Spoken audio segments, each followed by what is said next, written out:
Hello! Welcome to this first proper video of mine. This video is going to be part of sort of a series which I will do. It's going to be something about like 7-8 videos about the topic that I've started learning. And I've learned since I've been a little child that if you can manage to explain someone something, then that means that you've truly understood a topic and that you don't have to reread it all the time.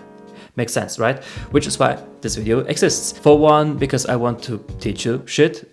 And for second, because I want to teach myself some shit. And third, I want to prove myself that I've understood what I've learned and leave a video that might help either me or someone else in the future about this topic that they might be interested in learning. Of course, I'll try my best to do proper research as well as give reliable sources for the things that I say, as well as show pictures, quotes that have been said, as well as news articles about some things that are related to this topic. But for this video now, I'm not going to do that. For one, because this is my first video and I'm still trying to figure out on the go how to do these things. But at the same time, exactly because it's the first video that I don't plan to make it an essay. I hope you forgive me for that. But you can expect this type of, let's say, reliability on sources and research. You can expect that for the next following videos. I'll try my best to follow that, but it may happen that I won't be able to properly follow that. At the end, I'm still a human. And if that happens, I hope you will leave a comment or a feedback or a critique, whatever fits you the best. I will read it all and I will try my best to adapt it into these videos. Not everything, of course, but most of it. So without further ado, this first video is going to be about the taxonomic classification. If you don't know what it is, I'm sure you've seen the pictures. I'm sure you've heard about it in a way. Simply put, it's a way how we are sorting through animals, how we basically classify them. Imagine it basically like a prospect of cars. In the beginning, they are distributed by what kind of fuel they use. After that, they are maybe ordered in that sense on what type of car it is, for what kind of environment it is meant. Then at the end, they are distributed or ordered by the brand. Think of it like this way. And this is basically the taxonomic classification. It's basically a diagram which looks like this, which starts with the first section domain and ends with the last section species. And this is going to be about this video. It's going to be about the taxonomic classification, starting with the first section, domain. And you can also think of it like this: the taxonomic classification exists so that we can have order in the huge chaos that exists in this insurmountable amount of animals that exist in our world. And trust me when I say this, we have an absurd amount of animals that are still being found until this day.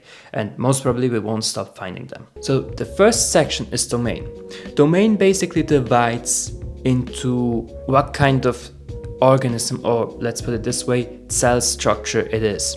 This is not entirely accurate, to be honest to say, but it is the best way for me to describe it. There are 3 groups in the domain section: bacteria, archaea, and eukarya. Quick side note or quick fun fact in that sense: the first 2 groups that I've mentioned, bacteria and archaea, have been thought for a long time to exist in the kingdom section, one after domain, as a subgroup of eukarya.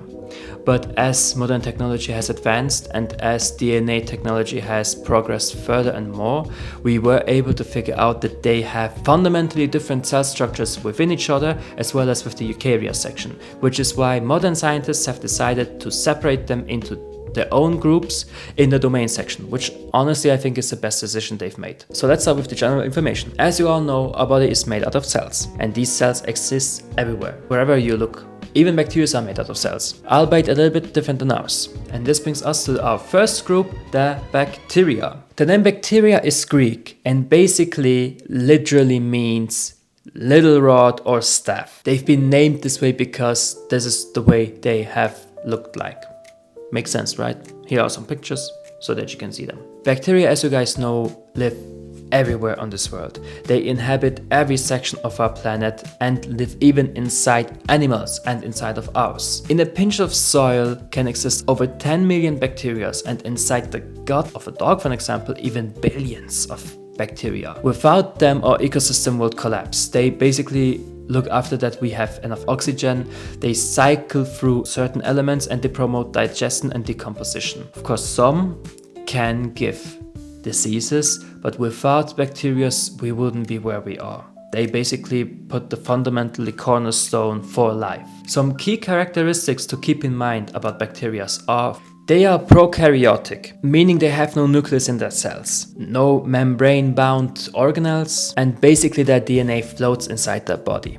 This is a fundamental difference to our type of, you can say, organisms that we are made of, which we will go through later in this video and maybe look even deeper in another video. They have diverse metabolism, which ranges from photosynthesis to respiration all the way to fermentation, and they live everywhere on this world. And when I say everywhere, I mean everywhere. There's no place in this world that bacteria don't exist. Literally, except in the most extreme environments, meaning extremely sterile environments, man-made toxic chemicals, extremely hot environments that exceed the biological limits, or outer space. But even taking this into considerations, bacteria have been found in the deepest pits of underground rocks, in alkaline lakes which exceed pH level of 12, or in acidic lakes with pH level of 0 even. Bacteria are insane if you think about it. Some notable bacteria to keep in mind are the, and I hope I pronounce the name correctly, Escherichia coli. Escherichia coli, or simply known as the E. coli. It's basically the bacteria that lives inside our guts, inside our intestines. They help with digestion and help us produce vitamin K, which both are necessary for us. Or another bacteria that you most probably have heard of is the cyanobacteria, which basically created our oxygen.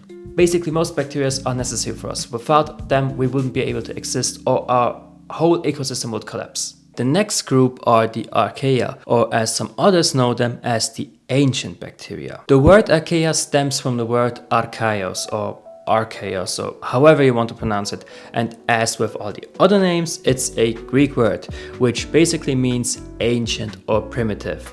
The scientists named archaea this way because they believed it is one of the earliest signs of life that roamed around the earth. So basically they are called the ancient bacteria, or the ancient ones in that sense, though the former doesn't make them much justice.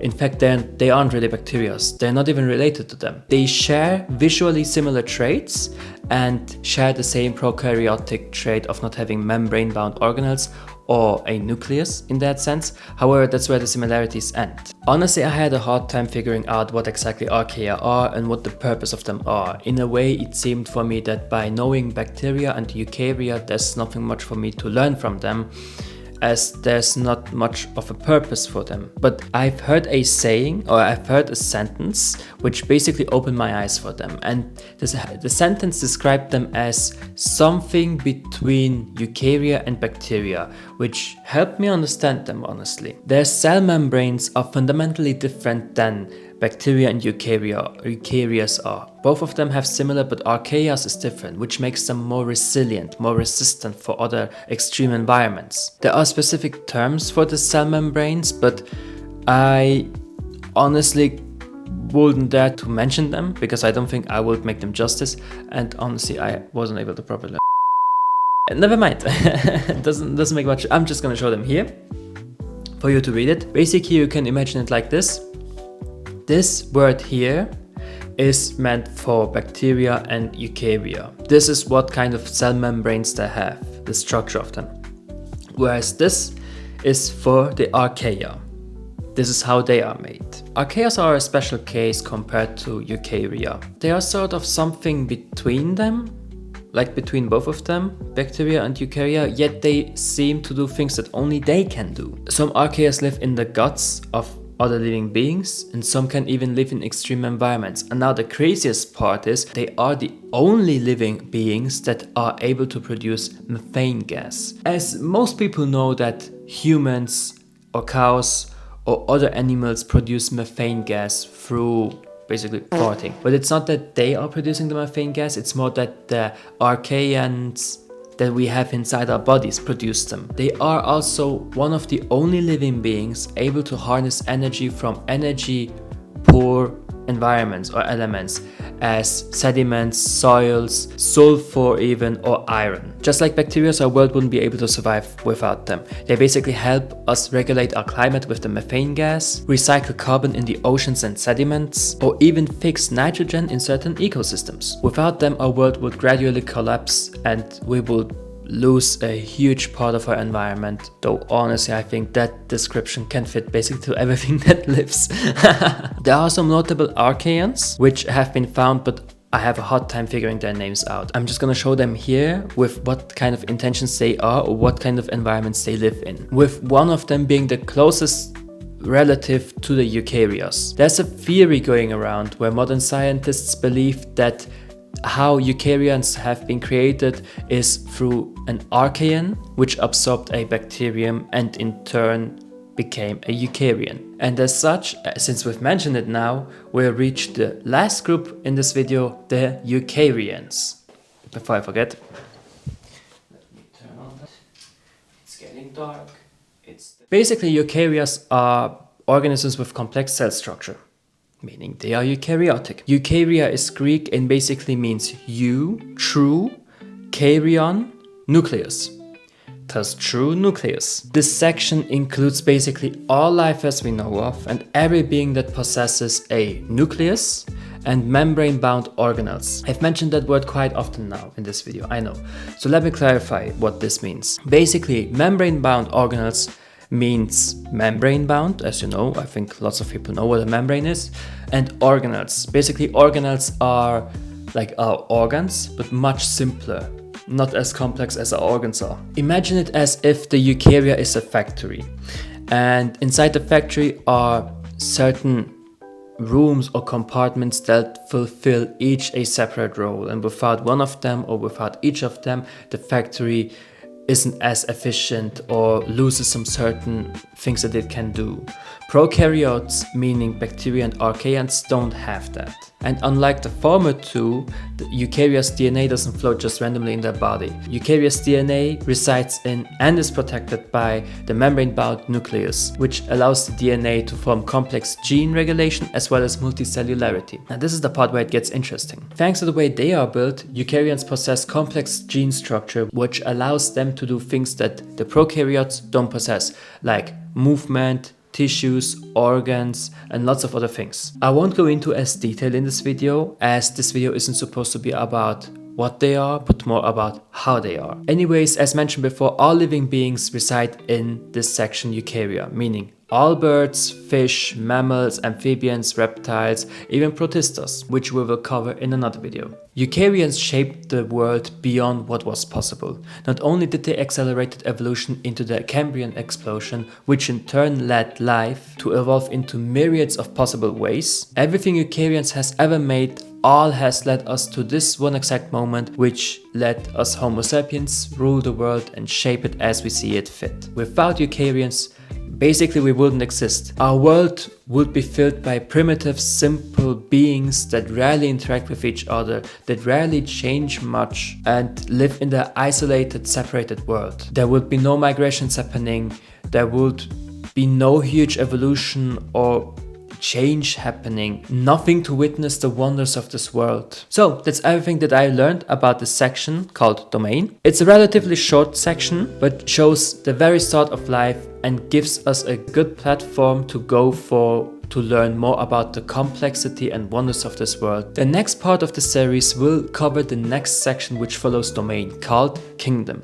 This section will be easier to understand and most probably easier to follow for, but don't underestimate how much will come for. We are still at the beginning and there's still much more to learn for. The world has still so much more for us to discover, learn and live with. The world is the most beautiful gift we would ever receive. So cherish it with everything that you have. And lastly, I hope this video was able to teach you something, or maybe even change your mind, maybe change the way that you think about certain things. Don't forget to like and subscribe so you don't miss out anything, and I hope I can see you in the next video. See ya!